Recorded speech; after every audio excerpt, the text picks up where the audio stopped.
Здравейте, аз съм Деян Барарев, режисьор на филма Жестокия път и се надявам да дойдете да гледате филма от 18 април, само в кината.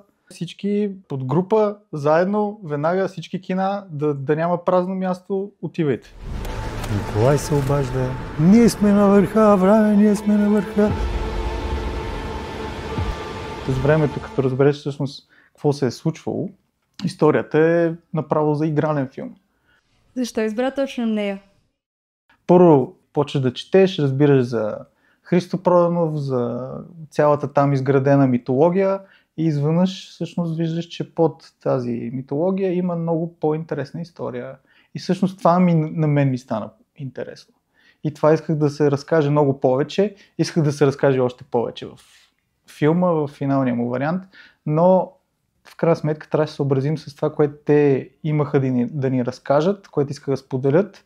Всичко от това, което е било потулено също така, искаха да разкажат. И много от това беше свързано с Христо Проданов и с въобще цялата сага около неговото изкачване и пагубна смърт.